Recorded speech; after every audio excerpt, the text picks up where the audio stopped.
Bandeko mbote lisusu na sima ya marche oyo euti ko salema oyo tozali ko proposer bino bilili eleki ndenge nini mutuna bato bakomituna réussite ou échec bino moko bokotala bino nde boko juger mutu akopesa bino eloko ezate bato bayaki to bayaki te masolo banani bayaki.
Merci mingi mwana mboka ndeko liese neto baki to sabon échanger et pas yo bandeko na biso bazo préparer ba wasala ba entraînement ndeni ba kotambola banda awa titre triomphal mbote ndeko nanga mbote papa oui ndeko yoza muta parti nini bonga za muta ensemble les revendications na bino batu ensemble na mona za jeune et ça pona nini bon biso to boyi machine ya voler to linya ngote yango to pona ko revendiquer à part wana nini boza problème élection. Oui, tu as prêt pour l'élection le 23 décembre, tu as prêt. Mais tu as une machine à voter, sans machine à voter. Ok. Ndeko nanga. Est-ce que tu as ensemble? Ngana za mutu ensemble pe. Ok, ndeko nanga ensemble. Revendication pour mo ko malé nini? Revendication nanga ezali tondimi élection le 23 décembre mais sans machine à voler. Et puis tu as kosenga que élection est inclusive. Mwana mboka Moïse Katumbi azonga na mboka oyo. Mboka oyo eza mboka na ye. Tozala besoin na ye pour kobongisa mboka oyo. Merci ndeko. Mbote ndeko. Mbote papa. Oui, ndeko yoza muta parti ni? Aza muta MLC. Oui, ndeko ya MLC. Lelo bozo marcher pour nini ndeko nanga? Tozo marcher pour la machine à voler wana. Neti nga boye. Na yebi nanga te. Donc na do faire ba cheli biso na to yebi ete. Mbote ndeko. Bonjour papa na ngai. Mbote ndeko. Bonjour. Oui, ndeko nanga yoza muta parti ni? MLC. MLC ndeko nanga. Lelo revendication neza pona nini? Revendication na biso eza pona machine. To uti na commune Maluku. Vous allez à peu près 80 km, tu as mal coupé la machine à voler.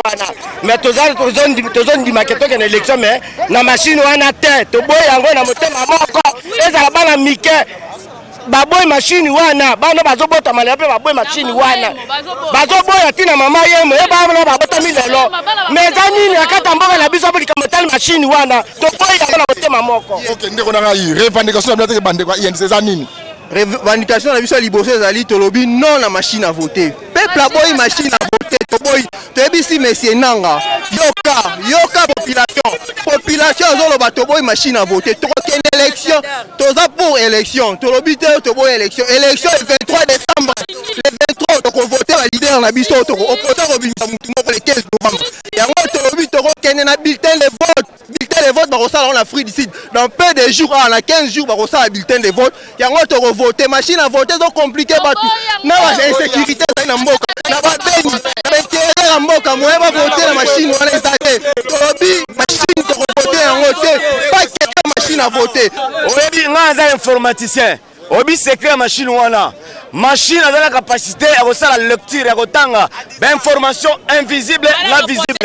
Donc papier wana ou bazo sale la wana des places secrets ali. Na kati wana ko mona batiolio elongi na yo. Mais les informations cachées ezali ayote. Donc et puis c'est la machine qui transmet les informations. Ezali tellement oh ba na papier. Donc eza machine biso yense tolobi non la machine à voter oui aux élections. OK, merci. Merci mingo bandeko bandia de comme wapi na moni lobby bolanda kindengo ndeko na syndicat de kolo. A lobby iyo na mukolo le 26 marche kozala. Ba yo ngai ba kozala ba kongole botelema contre machine à voter. Tozala manko bandeko oyo baza idéologie ya syndicat de kolo. Maître Hervé Mbote ndeko na ngai. OK, bandeko ba Holanda yo na Congo kisepili banda mboka. Réaction na yo ya président Nengini. En tout cas, Tosepela Kimbigi, initiateur du mouvement Les Congolais debout, à Pesa Kimbela, à Sengina Bissonioso, Bana Congo, Tosangana na marche oyo opposition et Tindi, pour na koyebisa Corneille Nanga, pour na kolakisa mokili mobimba, to boy machine à voter, peut to pousse ata mukolo moko te ba élection, kasi le 23 to kokende sa machine à voter. Yango lo moni lelo biso ba Congolais debout, to bundi mingi na likambo ya ko boya machine à voter. Na mukolo lelo tozana bandeko la biso baza na kati ya boloko ya ner, baza ata na avocat te mutakozo akoki kokende tala bango te. Toza pe kotambola pona bango pona kopesa bango lokumu po biso ba Congolais debout tozwi ba martyr na makambo ya kobunda pona machine à voter. Merci maître. Ngai nde na toni bino botondi.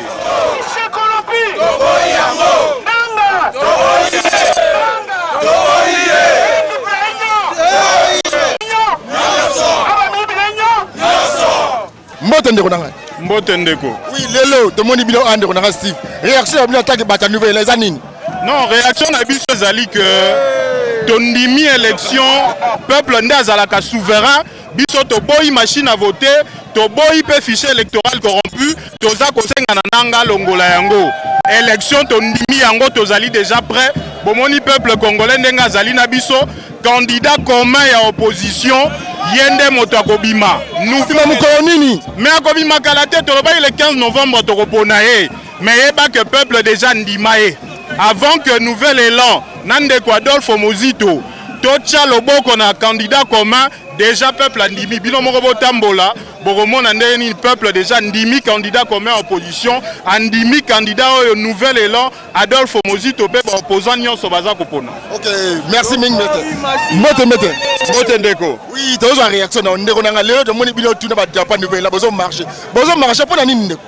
Ya liboso ezali pona olakisa que nouvel élan azali na cadre ya dynamique ya ba leader ya opposition nyonso tout ndenge basilaki kosangana pona koloba liloba se moko ezali nini tondimi kokende ba élection le 23 décembre 2018 parce que ndeko Kabila asili koyiba peuple congolais bokonzi na ye banda 2016 kino na moi ya lelo ba leader nyonso tout basangani balobi plus question ya kimoyibi ya mandat ya peuple yango tolobi il faut tokende ba élection mais on ezali ete ndeko nanga lokola ye atiama na poche ya bandeko ya FCC po aponela bango ba candidat oyo bazali ba incompétent ndenge bino moko boyebi ba candidat oyo bazana vision ata moko te tolobi alongola machine na ye wana oyo esi ebongisa ba candidat na bango ya ba incompétent tolingi ndeko nanga atosa peuple congolais parce que kotosa peuple congolais elingi koloba atosa loi électorale parce que loi électorale na article 237 terre elobi ete machine oyo nyonso to ezali vote ya électronique ndenge babengaka na lopoto ekoki ko intervenir te mais ndeko nanga abosani que mosala oyo azali kosala wana biso peuple congolais nde topesa ye yango mais ye alingi alakisa biso que peuple topesi ye mosala tobimi bazoba biso tolobi lelo tobimi na balabala pona koyebisa que biso bakonzi oyo topesi ye mosala oyo misolo azo simba wana na kati ya seni wana ezali ya biso ezali ya bamama oyo batekaka pilipili bamama oyo batekaka makala tolobi plus question alongola machine wana po tokende baélection na ndenge esengeli. Mbote ndeko mbote mwana mboka. Ok, président Simon Boulu bandeko mingi bayebi yo réaction na bino lelo bozaka contre machine à voter to nini susu tolobaki yango bien biso tolingi baélection.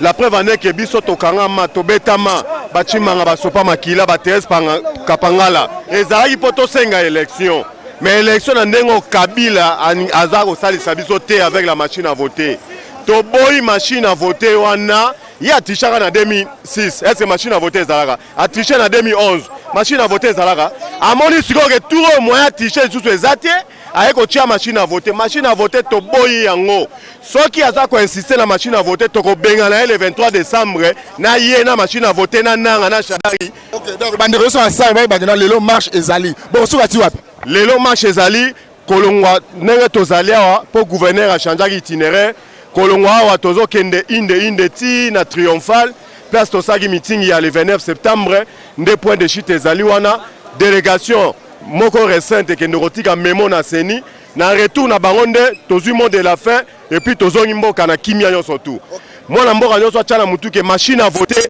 égale Kabila égale Shadari donc Shadari égale Nanga bango nyonso tolingi ata moko te na kata mboko bakende. Mbote mama mbote papa oui yoso mta parti ni mama naza mutu ya ESID na kati ya dynamique de l'opposition ekambami na honorable Martin Fayulu candidat président. Bakisa soldat du peuple. Les soldats du peuple congolais. Ok, lelo bozo marché pour nanine. Tozo marché pour tolingi élection. Mais tolingi élection et respecter mobeko mboka. Elingi koloba to sala élection na bulletin de vote. Likambo nanga yeli biso ya machine à voter eza ya mobeko te. Ba britannique batali balobi ete eza na port USB et na connexion wifi et puis na SIM et ko faciliter tricherie. Moyen voix peuple eyebana et ko zalate. Yango tolobi non à la machine à voter, non à ba fichier, ya ba fictif, tolingi élection crédible et apaisée. Congolais à se retrouver dans ba dirigeant ya kopona poto longola classe actuelle au décevoir population. OK, merci maman. Mote papa. Ah, yanga bandeko. Oui, ndeko nanga. Lo sako na bino. Lo sako ndeko nanga. Lelo to moni bino awa na nzela. Obimbi pona nini? Lelo moni bisote tozana mo mesano ya kozalaka nayebi pona nini na bino soldat du peuple nayebi. Ah, oyo ezali petit soldat du peuple. Le premier lieutenant ya soldat du peuple ndenga yo monsieur Justin. Oui, ndeko réaction na bino lelo bozo tambola pona nini? Lelo to epoto sila na nanga na Kabila. To yé poto sila na bango parce que likama machine à voter eza na kati ya mibeko ya loi électoralité. Tokoko ke na ba élection o déjà d'avance ezali déjà na avantage ya ndeko ya FCCT ya Fédération Congolaise des Corrompus. Oye ekambami na ndeko Shadari. Yango na lelo toza koya koyebisa nanga. Alongola machine na ye wana a violer po ezali ko violer banani ezali ko violer ba droit ya ba Congolais. Yango toye koyebisa ka alongola machine na ye a violer toke na ba élection o na kati na kimia na kati na limemia bakomona nde tokolonga bango tokobattre bango na ndenge mo mokili nano emona te mama bato bazali yo kasi bakolonga bango tuana papa otuni motuna no bien metika na ya nola yo bato bazali nzinga bazali ebele o ezali point de départ oyebi tozala na bino le 19 septembre bino boyebi ndeko azozwanga bilili oyo bato baza komona te tosala na ye boloko oyo colonel Kasongolera azalaka colonel akanga biso na ndeko tosala boloko amona yebi na accompagner bino ti na bakayi judiciaire donc yo yebi koleka toza ko rappeler na peuple lelo tozosuka na bango lelo tozosila na bango na makambu ya machine a violer les droits du peuple congolais. Merci ndeko. Merci. Yali marche ya koebisa monsieur Corneille Nanga oya kosala maseki na monsieur Kabila ete ngonga ebeti machine à voler wengana bokebi machine à voler ekoyiba biso vote te mpona koyebisa ete eloko na mobeko te toyi kotosa yango te tolobaki makambo machine à voler machine à triquer na mboka oyo te Ngoi mulunda balobango, ngoi mulunda kuti alobi no, pas question à machine à voler. Tokende na ba urne na voto tozo, ça c'est même la loi a dit ça. Moïse bangayo, Memba bangayo, Sekeda bangayo, Kamera bangayo, Musito bangayo, Matungula bangayo. Tokela Simba, Soma Simba, Kindorika, Dindindindi.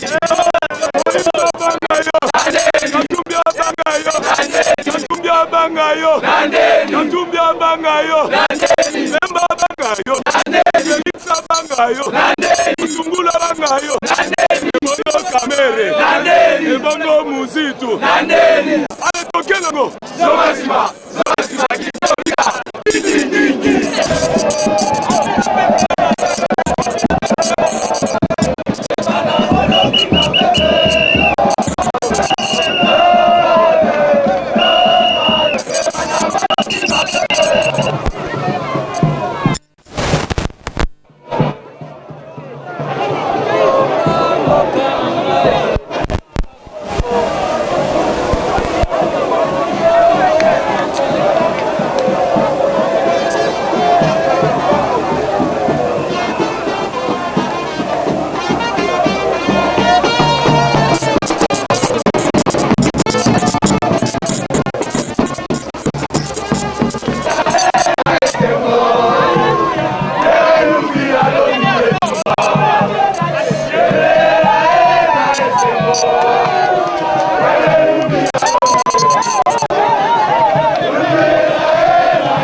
machine à voler ton pays.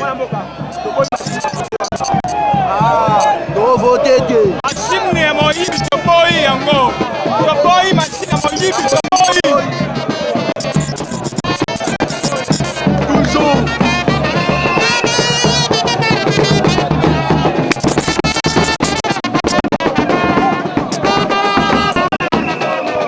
Nanga soma ya Rwanda to pays machine à voter nanga.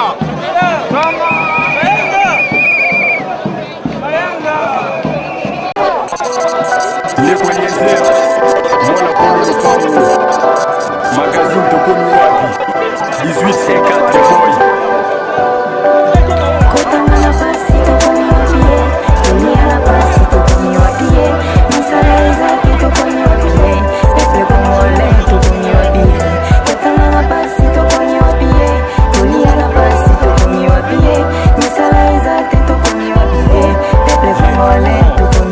Combien de gens qui meurent avec maladie incurable, combien des enfants à l'école, ça devient remarquable. Tout ça, ça montre qu'on a pour le nutrition. Combien de diplômés sont dans les coins pour faire les discussions.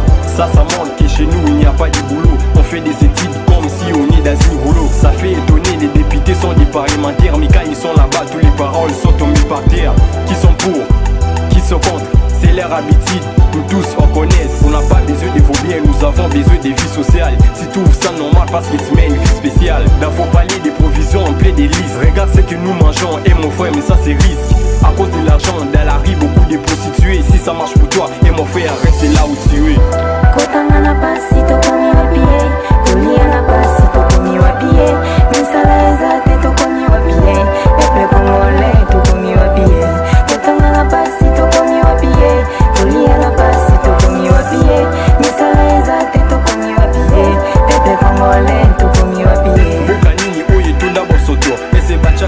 Vraiment pembeni ya makadamu.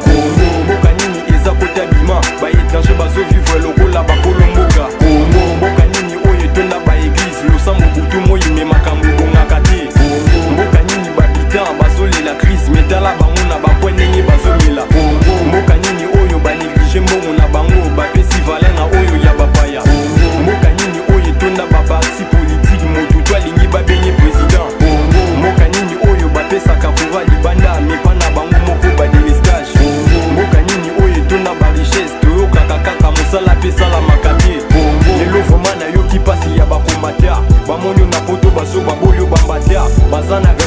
makambo bomote mapasi tosali marche me basoda babeti masasi boyebaki oyo eza mboka ya fomoki mbangu boyiba na bino me un jour bokokima mbangu bayebani benga sebo lelo bakenda wapi kutu mboka ezalaka bien lelo tokomi wapi lia na yo mebomisa mboka ata mokie osokosomoni biso toza bana mikie na propagande boyaka lokola bana mawa soki boleki minoko komi lokola bawa bobosani makambo oyo boprometaki peple bolemisuni mikuwa bopesi na peple ndenge balobaka pasa sango esemwa pape bobosana te sango pa koki kokoma pape bana mike bakoma kobetaje ya mbongo olatanga klase aprefere koluka mbongo po soki aluki te moye ali eza te soki pe asengi moto akopesi aza te pasa mboka eza kaka politiki te na bapaster bazoparticipe na pasa mboka la plupart ya bafaser soki yotuni bango okoyoka kaka na eglise bakanganga indoki po babikisa ye babwaki ye na libanda soka komi kuluna balobi mosali eza te kotanga na pasi tokomi wapie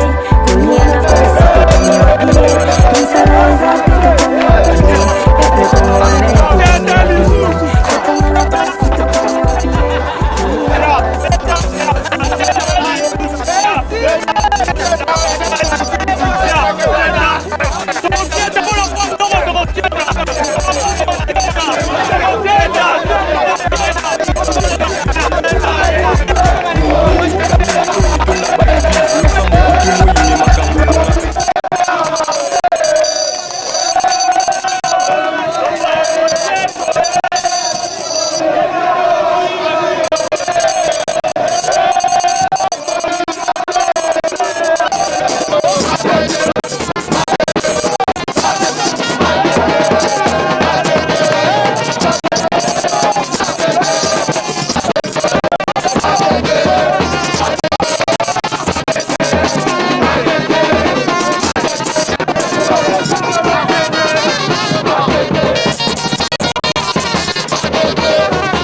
kotanga na pasi tokomi wapie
Merci.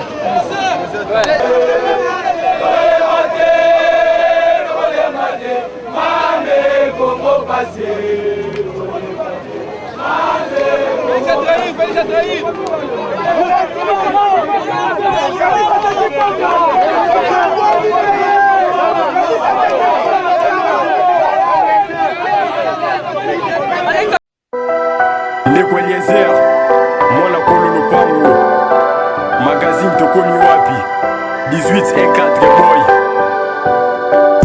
Kotanga na pasi tokomi wapie kolia na pasi tokomi wapie misala eza te tokomi wapie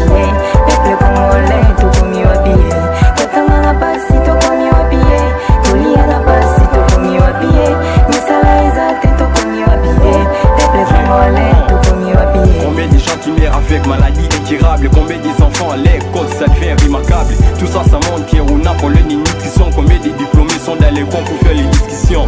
Ça montre que chez nous, il n'y a pas de boulot. On fait des études comme si on est dans une rouleau. Ça fait étonner, les députés sont des parlementaires. Mais quand ils sont là-bas, tous les paroles sont tombées par terre. Qui sont pour, qui sont contre, c'est leur habitude. Nous tous on connaît, on n'a pas besoin de vos biens, nous avons besoin de vie sociale. Si tu trouves ça normal parce que tu mets une vie spéciale. Dans vos paliers des provisions en plein des listes. Regarde ce que nous mangeons et mon frère, mais ça c'est risque. À cause de l'argent, dans la rue, beaucoup de prostituées. Si ça marche pour toi et mon frère, reste là où tu es. Kotangana pasito komi wapie, kuliana pasito komi wapie, misaleza teto komi wapie, peuple congolais to komi wapie. Kotangana pasito komi wapie, kuliana pasito komi wapie, misaleza teto komi wapie, peuple congolais to komi wapie. Mboka nini oye tunda bosoto, ese bachaka fulu vraiment pembeni ya makadam. Mboka nini eza kota bima, ba étranger bazo vivre lokola bakolo mboka. Mboka nini oye tunda ba église, losambo butu moyi me makambo bongaka te. Mboka nini babitan bazole la crise, metala bango na bakwenenye bazomela. Mboka nini oyo ba néglige mbongo na bango, bapesi valeur na oyo ya bapaya. Mboka nini oyo na machine Félix akomi wapi, na machine Félix akomi wapi, na machine Ndeko Eliezer, mwana kolo lopango, magazine tokomi wapi, 18 et 4 boy. Kotangana pasito komi wapie, kuliana pasito komi wapie, misaleza teto komi wapie, peuple congolais to komi wapie.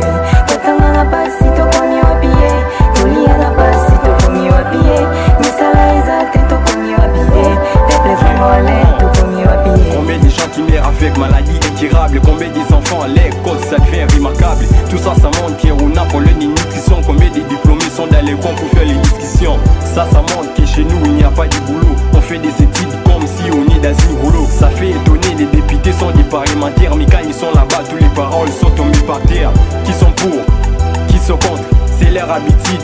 Nous tous on connaît, on n'a pas besoin de vos biens, nous avons besoin de vie sociale. Si tu trouves ça normal parce que tu mets une vie spéciale. Dans vos paliers des provisions en plein des listes. Regarde ce que nous mangeons et mon frère, mais ça c'est risque. À cause de l'argent, dans la rue, beaucoup de prostituées. Si ça marche pour toi et mon frère, reste là où tu es. Kotangana pasito komi wapie, kuliana pasito komi wapie, misaleza teto komi wapie, peuple congolais to komi wapie. Kotangana pasito komi wapie, kuliana pasito komi wapie, misaleza teto komi wapie, peuple congolais to komi wapie. Mboka nini oye tunda bosoto, ese bachaka fulu vraiment pembeni ya makadam. Mboka nini eza kota bima, ba étranger bazo vivre lokola bakolo mboka. Mboka nini oye tunda ba église, losambo butu moyi me makambo bongaka te. Mboka nini babitan bazole la crise, metala bango na bakwenenye bazomela. Mboka nini oyo ba néglige mbongo na bango, bapesi valeur na oyo ya bapaya. Mboka nini oye tunda ba parti politique, motu to alingi babenye président. Mboka nini oyo bapesaka pouvoir libanda, mais pas na bango moko ba délestage. Mboka nini oyo tunda ba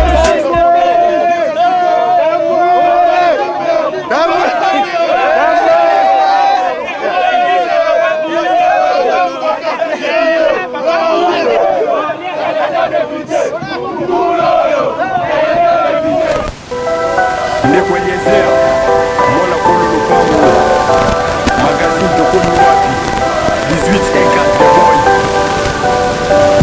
Kotangana pasito komi wapie, kuliana pasito komi wapie, misaleza teto komi wapie. Mouloute Abolongeleze, eza la shadari. Abolongeleze, Modote Abolongeleze, eza la shadari. Abolongeleze, Modote Abolongeleze, eza la shadari. Modote Abolongeleze, eza la shadari. Modote Abolongeleze, eza la shadari. Modote Abolongeleze, eza la shadari. Modote Abolongeleze, eza la shadari. Modote Abolongeleze.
Ndeko Eliezer, mwana kolo lupango, magazine tokomi wapi, 1814 boy. Kotanga na pasi tokomi wapi, kolia na pasi tokomi wapi, misala ezate tokomi wapi, peuple congolais tokomi wapi. Kotanga na pasi tokomi wapi, kolia na pasi tokomi wapi, misala ezate tokomi wapi, peuple congolais tokomi wapi. Combien de gens qui meurent avec maladie incurable, combien des enfants à l'école, ça devient remarquable. Tout ça, ça montre qu'on a pour le nutrition. Combien de diplômés sont dans les coins pour faire les discussions. Ça montre que chez nous il n'y a pas de boulot. On fait des études comme si on est dans une rouleau. Ça fait étonner, les députés sont des parlementaires, mais quand ils sont là-bas, toutes les paroles sont tombées par terre. Qui sont pour, qui sont contre, c'est leur habitude. Nous tous on connaît, on n'a pas besoin de vos biens, nous avons besoin de vie sociale. Si tu trouves ça normal parce que tu mets une vie spéciale. Dans vos paliers des provisions en plein délices. Regarde ce que nous mangeons, et mon frère, mais ça c'est risque. À cause de l'argent, dans la rue, beaucoup de prostituées. Si ça marche pour toi, et mon frère, reste là où tu es.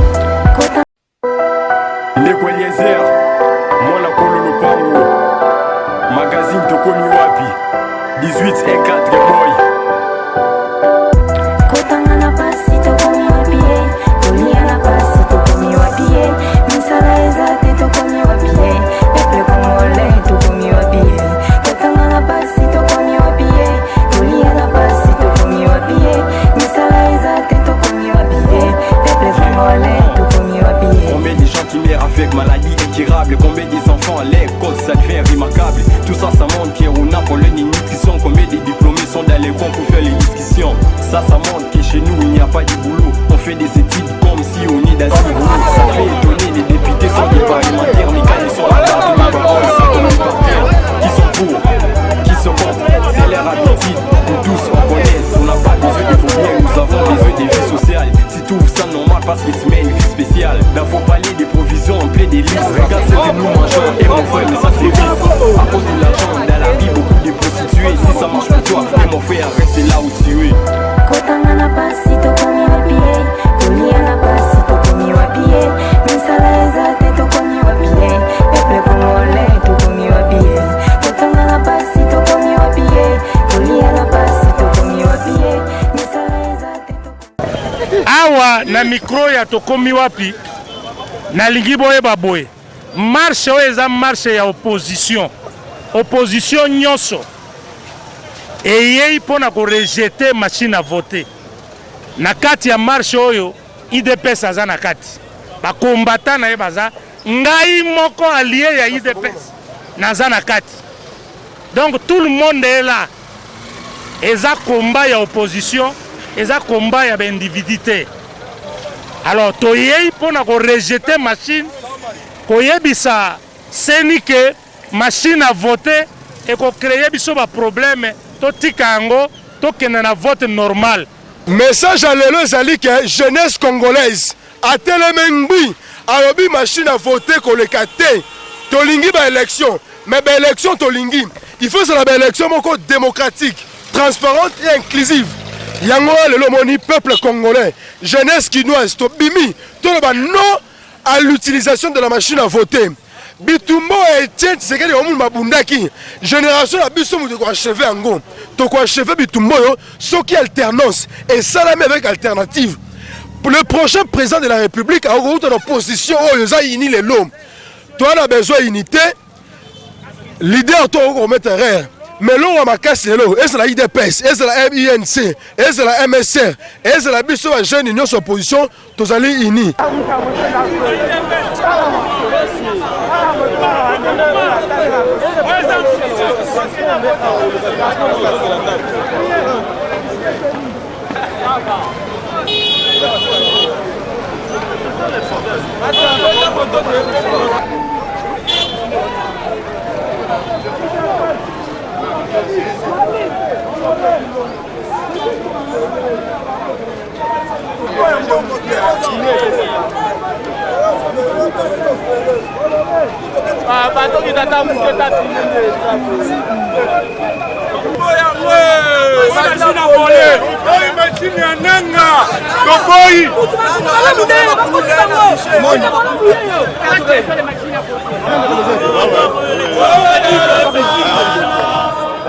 pas cette machine.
Machine à voler, jamais ne passera.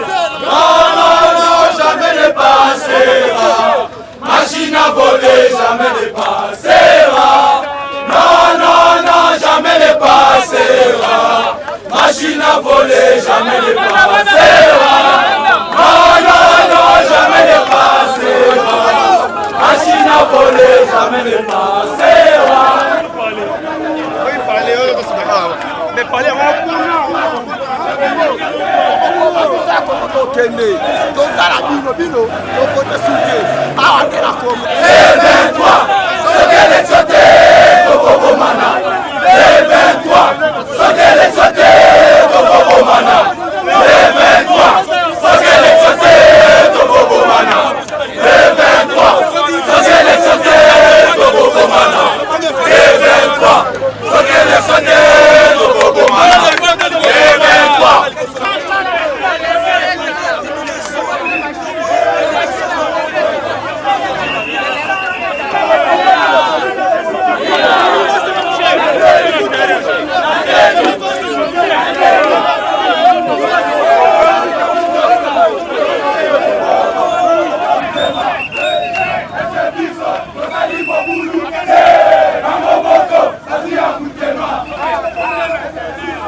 Allez, fais-moi distance. On va pas avancer.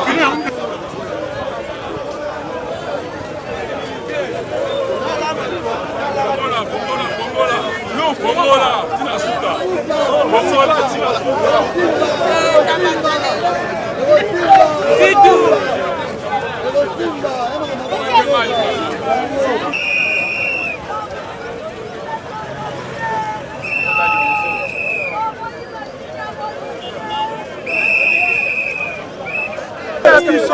Polo Pango. Système Alisu. Polo Pango. Système Alisu. Polo Pango.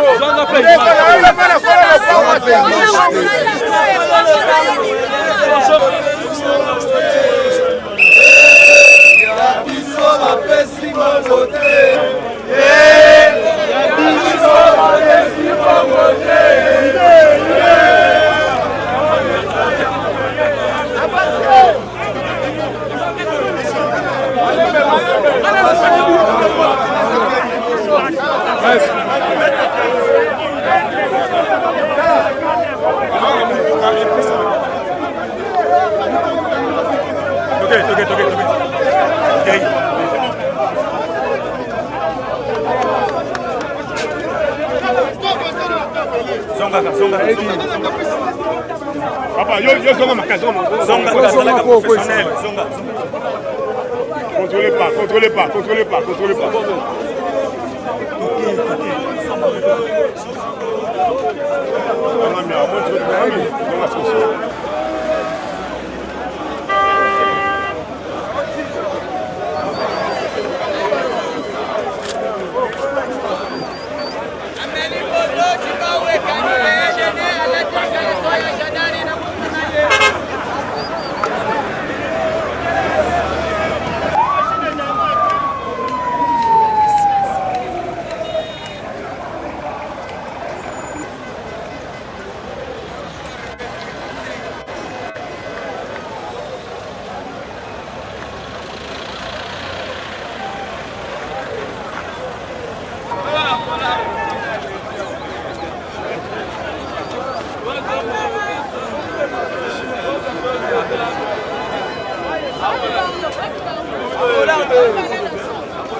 Si ordre ya machine à pouler tomo yango tolobi élection tosala yango ndenge epesama banda kala tozwaka papier totie na urne esili biso toboyi machine à voler otumbi machine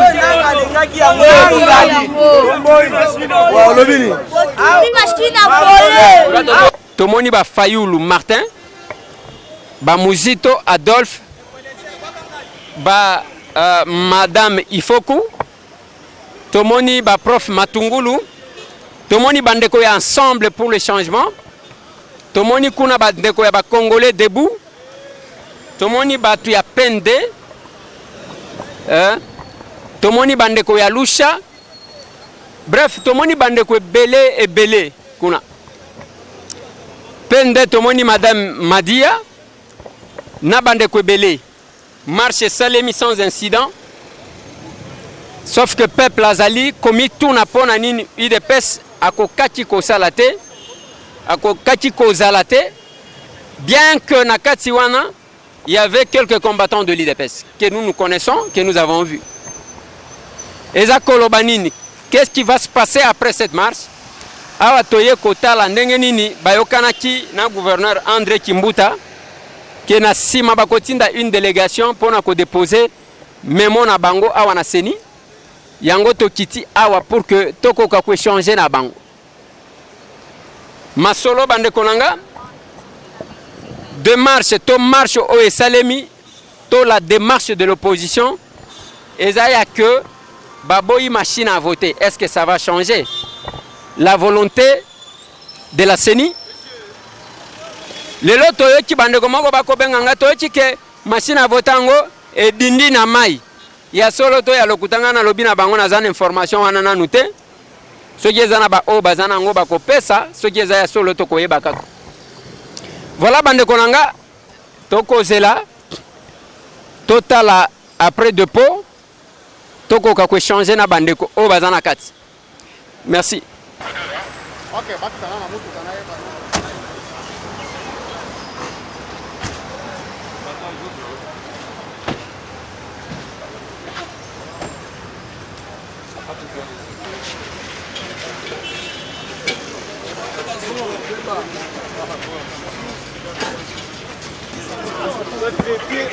Papa,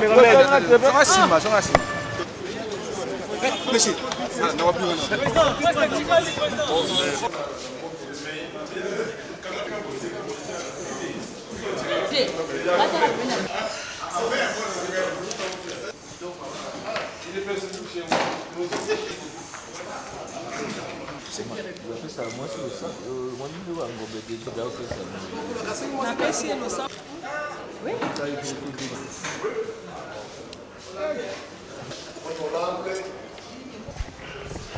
Monsieur le candidat président, monsieur le chef de parti, au nom de la première de la CENI, nous saluons et vous souhaitons la bienvenue chez nous ce matin du 26 octobre 2006.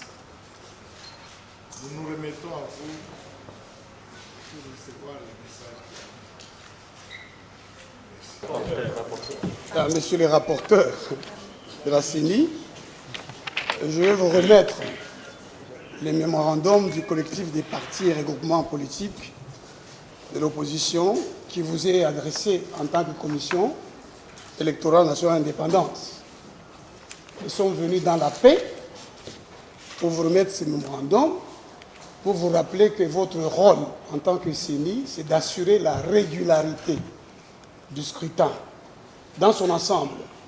Enrôlement, tenue du fichier, opération des votes, dépouillement et proclamation des résultats notamment. Et ce respect passe, et cette régularité passe par le respect de la loi électorale qui interdit le vote par voie électronique que vous avez introduit en cours de route, parce que votre calendrier ne le prévoit même pas. Nous avons dans ces mémos aussi relevé la question du fichier qu'il faut élaguer, parce que nous n'allons pas aller aux élections avec des irréguliers et d'autres points qui sont là-dedans. Nous vous prions de nous accuser de réception de ces mémos que je me permets de vous remettre. Merci.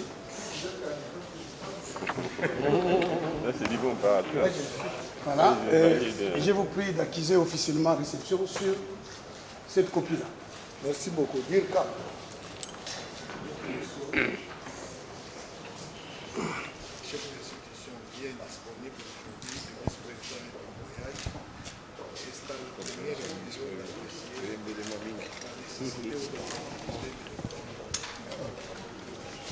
Voilà, bandeko balandi wana touti kobima na CENI et pas wapi bauti kotika mémorandum na bango avec insistance nandenge balobeli bango tokoza peut-être moi à propos awana suka que c'est le rapporteur de la CENI mwana mboka Kalamba nde mutu azui mémo à la place du président empêcher selon ce qu'il a dit. Nous sommes venus pour sauver le pays parce que l'élection présidentielle, l'élection des députés doit se faire régulièrement. Le rôle de la CENI, c'est de veiller aux règles, au respect des règles constitutionnelles, légales et réglementaires. Or, la CENI a introduit en cours de route un mode de vote qui n'était pas prévu par son calendrier et qui est interdit par la loi. Ce faisant, la CENI est en train d'amener le pays dans le chaos. Pourquoi? Parce que vous voulez irrégulièrement imposer un président de la République. Or, la Cour constitutionnelle a déjà dit c'est un droit fondamental pour le peuple congolais de se faire diriger par un président régulièrement élu conformément aux dispositions de l'article 5. Et donc, nous, dirigeants politiques, nous, candidats président de la République, chefs des regroupements politiques, chefs des partis politiques, nous avons sauvé le pays en venant dire à la CENI, vous retirez la machine à voter, vous retirez les irréguliers du fichier électoral et vous faites aussi beaucoup d'autres choses que nous demandons dans les mémos pour que les élections se tiennent dans la paix, les élections se tiennent dans la crédibilité, dans la transparence et que nous ayons in fine un président régulièrement élu. Voilà la raison d'être de la marche à laquelle le peuple a participé. Voilà la raison pour laquelle nous sommes venus ici, pour que les députés, certains sont ici, les candidats députés, les candidats présidents de la République participent le 23 décembre à une élection par le mode de bulletin papier qui est prévu et par la loi électorale et par le calendrier électoral. Et là, nous serons dans la régularité et la paix va régner. Est-ce que tu as synthèse ya memo na bino o kotika awa na seni? Ndeko Eliezer d'abord na félicité yo na ndeko Safu na ba maiki muke ba bino nyuso botambola kina peuple. Pe na félicité peuple na biso baye ebele to manda ko ndimate ke to koma bato ebele boye. Na félicité pe na leader politique nyonso ba lakisi bolingo pona peuple na biso. To yaki na seni na kimia ko yebisa seni atosa mibeko ya mboka. E ikoloba nini? Loi électorale epekisi mode ya vote électronique. Doit bien la machine à voter. Peut au lobby fichier électoral ça va irrégulier balongo na kati to sala élection na Bosembo. On va reprendre député provincial, député national, président de la République ça la oyo benda peuple ponaki. Yango te koloba pe to bisi seni il faut ça là. Est-ce que ça na délai moko bo pesi seni o ya que ce qui a salité boko sala bois ou bien ça kan ndengwa. Te délai ça te continuer l'action ti tango seni à répondre, tant on retirer machine. Mais ce qui a répondre te ah ko sala yo encore en janvier 2000 on se janvier 2015. Quand système on va continuer. Mais mon amboka Vital Kamerhe ebisa biso nanu parce que il y a eu rencontre il y a Afrique du Sud les lobos aliawa UDPS azana bino to azana bino. UDPS azana biso. Oui, que la famille, moi, Kokoso et Koza, mes familles écoufitées. Il est peu ça dans biso. Est-ce que vous avez en contact avec Félix Tshisekedi? Quelle est sa position? Absolument, absolument. Tindaki, conseiller Kankonde d'Afrique du Sud. Ngalo Bakabosolo. Adak Kankonde d'Afrique du Sud. Tindaki Claude Ibalanki d'Afrique du Sud, conseiller Naye. Ba Télémélakie peut signer accord, il y a désigner candidat commun. Oui, il répond à critères, à des principes. Tu signes un protocole. Tu as dit que tu as une élection à Bomoko. Alors, au Moussoussou, la kanisi et ali ba opinion na kati ya opposition to respecta kango petanga mususu ombalinga mamusu ko biza na plan B biso na plan A mais biso tozolanda oyo peuple azoloba pe na ko profiter na micro pour bande ko Félix position to défendre na Afrique du Sud mais ko expliquer ngona non na parti pour batu nyonso to na besoin ya IDPS bazonga to sala bomoko to ke liboso Satan candidat comment comme il a dauphin ndenge tozela ki dauphin à la dernière minute candidat comment kobima quand ah baleine merci là le commandant vit mon amboka Sylvano Kasongo après marche et opposition bilan ino sali à journée je crois que bino moko bozaki na biso na marche bomoni que marche eleki malamu incident moko ezate malgré ko finga ba chanson ya mabe bazoyemba biso to mesira biloko wana police ezaki nango professionnel tomei bato tina sika oyo esengelaki komema bango to escorter bakandidat na bino tiawa bazongi na boboto kima ezali bilan eza bilan moko positif problème moko ezali nini esalaka que de fois bokota na bras de fer na population oyo lelo bayembeli est ce que biso tosala campagne électorale est ce que biso bavotaka biso bakoyembela biso mpo tosala nini mpo bavote biso lobi benini biso mposa bayembela biso te biso de problème biso ezalaka tosala mosala na conscience na biso mosali mosala eleki malamu moto azoki te moto bayibi eloko te moto akufi te ça l'essentiel mais koyembela biso mpo tosala nini est ce que ngai aza candidat député ou candidat président de la république non biso ozala mposala makambo wana te tokaki mpe bayembaki te naokaki yango te. Ok, prochainement, est-il possible encore, il y a que ceux qui vont programmer marche Moussou ça dépend du comportement. marche le 19 septembre 2016 ça fait 2 ans compte tenu ya bakombo wana marche ezalaki autorisé te lokola lelo baautorisé namoni ke bato opposition base comporte malamu bakonzi mpe bamoni prochainement bakoautorisé sous de façon ke comportement bino ezala malamu tokontinue mais so comportement ezala mabe bakonzi mpe bakoautorisé te parce que tozotala makambo ya maintien ordre public na paix sociale boyebi mboka oyo bapillage esamaki na mboka oyo alors esengeli to éviter makambo wana tozala mboka kaka moko esengeli tobatela yango lelo meeting lelo marche lobby meeting il y a FCC comment la police organise pour qu'on se départager biso toza apolitique lobby tozalaki na meeting ya opposition na triomphal lelo marche ya opposition lobby meeting soki ya FCC biso tokozala wana toza partout tokobatela bango de façon que monguna aya kosala bango mabe te polisi akozala wana ti ebandeli suka ti moto ya moto azonga na ndako na ya kimia na boboto. Merci beaucoup. Bandeko balandi na bandi to suki siwana avec les commandants ville mwana mboka Silvano Kasongo auti ko pesa bilan ya journée to lingaka souvent ele kaka ndenge wana pona mutu na responsabilité na ye ba yi politique balobi ba yi sécurité balobi eza musala biso to ya ko sala le bilan c'est pas nous c'est vous le peuple c'est pas nous eza bino ba téléspectateurs de boko sala yango merci tokutani.